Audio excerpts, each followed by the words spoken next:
네, 오늘은 중국 운남에서 생산된 85년도의 생차가 있어요. 보이생차하고 베트남에서 생산된 보이생차를 한번 마셔볼게요. 베트남에서 생산된 차는 그 산차이고 온남에서 생산된 것은 85년도에 만드는 그 병차에서 운반 과정이나 오랫동안 보관돼 있었잖아요. 바깥에 떨어진 거 그런 것만 모아서 마시는 거. 왜냐면은 그때 당시에 그 산차가 없었기 때문에 같은 산차면은 산차끼리 이렇게 맛을 봐야 되는데 그게 없기 때문에 옆에 변두리에서 떨어진 그 부분만 골라서 맛을 한번 봐 볼게요. 베트남 보이차와 운남 보이차의 차이점이 뭘까요? 세 가지를 얘기를 할 수 있을 것 같아요. 첫 번째는 베트남하고 운남의 지역적인 지리적인 차 맛의 차이. 예를 들어서 우리나라 보성하고 하동하고의 미묘한 차이가 있듯이 운남성에 조금 진한 것 같고 베트남은 조금 약한 것 같아요. 좀 순하다. 두 번째 제다를 볼 수가 있을 것 같은데요. 온남에서는 차를 햇볕에 쬐어 말려서 건조한다 해서 세청차라고 했잖아요. 여기서는 보이차의 원료를 제공할 게 아니었기 때문에 녹차로 만드는 거죠. 온남하고 비슷하기는 하지만 녹차에서도 햇볕에 쬐어서 건조를 했었대요. 그리고 또 비가 오면 안에 들여놨다가 불때에서 건조를 하고 또 햇빛이 나면 바깥에 와서 완전히 건조를 했대요. 비슷하다고 하지만 어쨌거나 목적의 차이는 틀리는 거잖아요. 세 번째는 온남의 보이차는 압제돼서 7편이 한 통이 돼가지고 칠자병차라는 것이 있었던 거고 베트남에서는 보이차라는 그 이름으로 판매를 할 때 아니기 때문에 압제할 필요가 없었던 거죠. 그러니까 흩어진 녹차에서 그대로 넘어온 거고요. 그게 틀리는 거죠. 그럼 7, 80년대에도 베트남에서 보이차를 만들었었나요? 정확하게는 보이차라는 이름으로 차를 만든 것 같지는 않아요. 지역적으로 먼저 한번 얘기해 드려 볼 거예요. 온남이 이렇게 약간 고구마 같다 그래야 되나요? 베트남하고 가장 가까운 온남의 성은 문산이라는 데가 있어요. 거기서 이제 버스를 바로 왔다 갔다 하는데 온남의 지역이 이렇게 돼 있다 하면은 맹해가 여기 있고 그쪽에 바로 밑에는 라오스지만 요 옆으로 가면은 이게 문산하고 가장 가깝게 있는데 여기가 지금 베트남이에요. 요 국경 지역에가 하강이라는 데 있는데 여기 고산 지역에서 차가 생산되는 건데 그때는 보이차라는 그 말은 없었대요. 그렇지만 만드는 제다법은 비슷한 것 같아요. 그때 오래된 지역이잖아요. 굉장히 많은 어떤 기계가 발달되거나 이런 게 아니었기 때문에 건조 방식에 이제 햇빛에 쬐어서 말린 거거든요. 만약에 그때도 운남에 굉장히 고급 차를 만들었다면 햇빛에 쬐어 말리지 않고 아마 이제 홍배라는 말을 했었잖아요. 그런 식으로 했던가 아니면은 덕금해서 건조를 했던가 그런 식으로 했겠죠. 근데 그게 아니라 그때서는 햇빛에 쬐어서 말렸단 말이에요. 근데 베트남에서도 마찬가지로 햇빛에 쬐어서 말렸대요. 그러니까 이 사람들은 베트남이기 때문에 보이차라는 말만 안 썼었던 거지 그렇게 있었더라고요. 운남에서는 보이차 원료에 따라서 1급, 특급이 있고 특급은 보통 공정 보이라 해서 이제 판매를 한다 했잖아요. 물 뿌려서 발효시켰던 얘기를 하는 거죠. 1, 3, 5, 7, 9로 나가든가 2, 4, 5, 6, 8로 나가든가 등급을 줬는데 숫자가 클수록 9등급이라면 거칠고 늙은 잎이라 했잖아요. 근데 베트남에도 마찬가지였었대요. 가장 여린 잎은 111 해서 1급을 111로 표시를 했고 2급은 222로 3급은 333으로 했고 4급은 왜 그런지 모르겠지만 654로 표시를 했대요. 그보다 더 거칠고 늙은 잎은 등급이 없이 거칠고 늙은 잎을 이렇게 했었는데 이게 그때 홍콩 상인이 이거를 사고 온 거죠. 그러면은 운남에서는 원료를 가지고 압제를 해가지고 7편의 한 덩어리 만들어가지고 대나무 껍질로 포장을 했었잖아요. 근데 베트남에서는 그때 당시 어떻게 했었냐면은 녹차였잖아. 어쨌거나 말하면은 녹차이지요.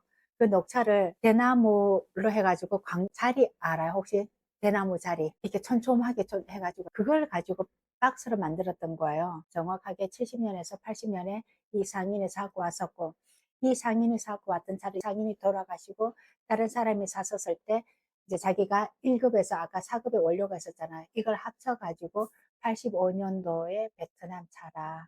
그러니까 압제를 안 하는 녹차가 되는 거죠.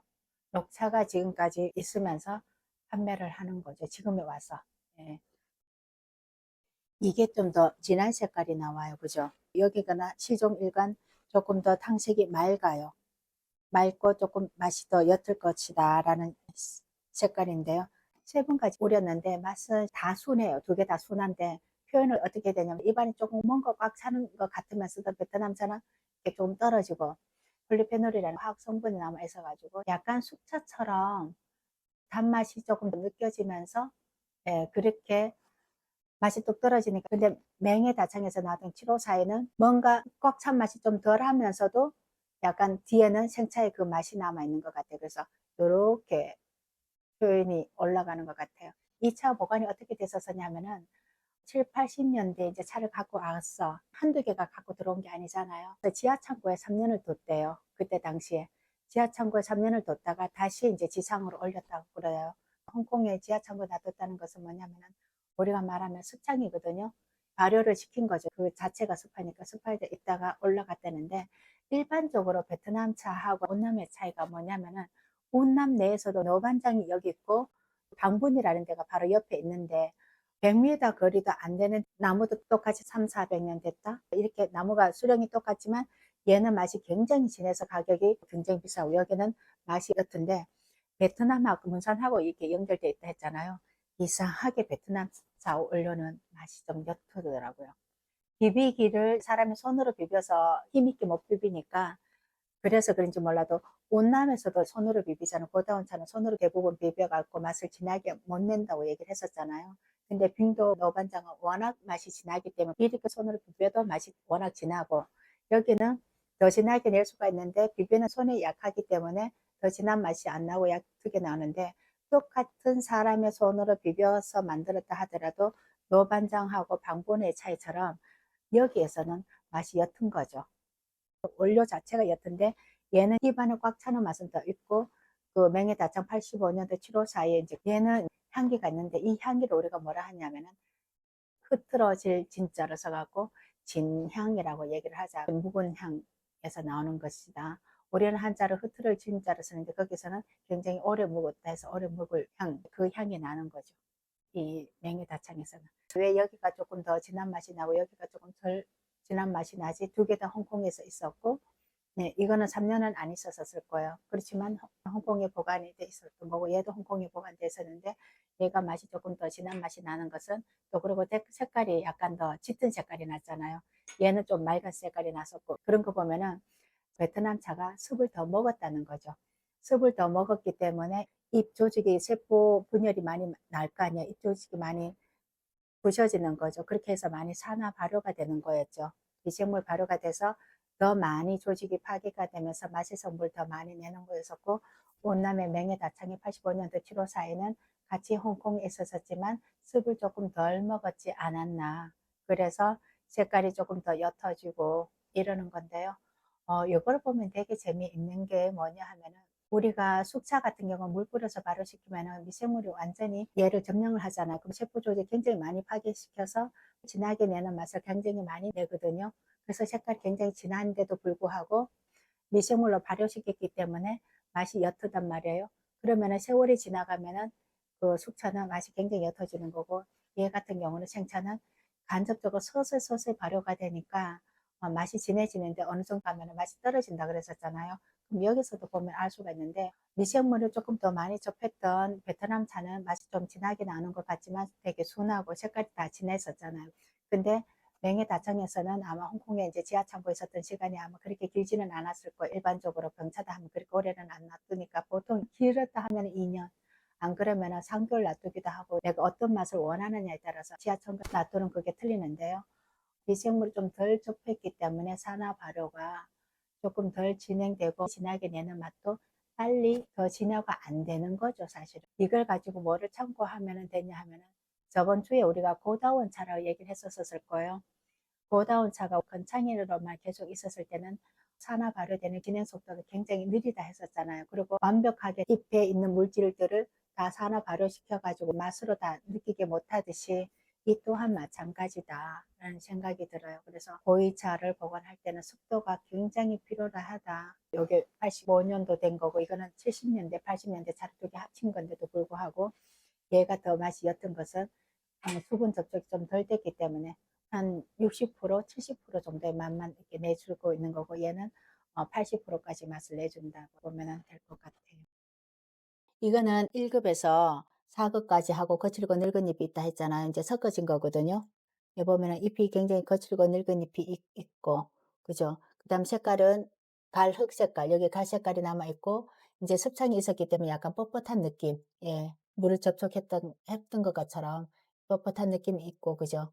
근데 잎이 아직은 덜 펼쳐졌고 여기는 이제 7호4일 끝부분인데 여기는 이제 4급의 주 원료이기 때문에 여기도 거칠고 늙은 잎은 있지만 거의 여린 잎이 이제 됐고 여기도 습성이 있었기 때문에 뻣뻣한 느낌이고 여기도 갈흑 색깔. 근데 같은 갈흑 색깔인데도 네, 여기를 한번 봐볼까요? 여기에 갈록 색깔, 여기에 갈록 색깔이 사실은 비슷하다는 것을 느낄 수가 있어요. 여기는 원래 4급의 주 원료이기 때문에 열이고 여기는 이제 1급에서 4급 그다음에 거칠고 늙은 잎을 혼합해서 뜬 차고 식은 후에를 이렇게 보면은 차 탕색이 이게 이제 베트남 거고 요거는 이제 그 85년도 7호4이거든요. 이제 첫 번째는 이제 확실히 베트남의 거가 많이 진해요. 두 번째 보면은 이제 이쪽에가 병차가 조금 더 진한 색깔이 나오고요. 그죠? 세 번째 이렇게 보면은 역시 이제 베트남 산차가 더 진한 색깔이 이렇게 내는데요. 그러니까 여기 보면 그래도 약간의 빛이 이 85년도 7호사보다는 조금 더 비치는 것을 보면은 발효가 조금 덜 됐다는 것을 사실은 알 수가 있어요. 여기는 습창이 3년이라 했었고 여기는 습창은 3년이 안 됐을 거고요. 그걸 뭘 보고 아냐 하면은 여기가 갈색깔은 더 많이 있는데 녹색빛은 사실은 얘가 좀 더 띄어요. 여기는 녹색빛은 조금 덜 띄지만은 그 갈색깔이 덜한 것은 산화 발효가 아직 될 수 있는 그 조건이 더 많이 있다는 것이고요. 그러고 보면 흩어진 것은 공기가 이렇게 서로 이렇게 왔다 갔다 하기 때문에 발효가 아무리 바깥의 온도가 똑같다 하더라도 안에 차입을 받는 온도는 여기보다는 조금 덜해요. 전반적으로 85년도에 덩어리로 되어 있던 차하고 여기는 산차로 되어 있던 거하고는 온도의 차이는 덩어리가 된 게 훨씬 더 많이 있다. 똑같은 조건이지만 그래서 얘는 발효가 조금 더 된 것을 알 수가 있고 여기는 발효가 좀 덜 된 것 같은 탕색이 확실히 있다. 그렇지만 전반적으로 갈색은 여기가 더 많이 나오는 거니까 습이 3년 동안 있었기 때문에 그때 당시에 굉장히 많은 발효를 가지고 왔다. 그러면 다시 말하자면은 보이차는 습도가 반드시 필요하다는 것을 우리가 알 수가 있는 거죠.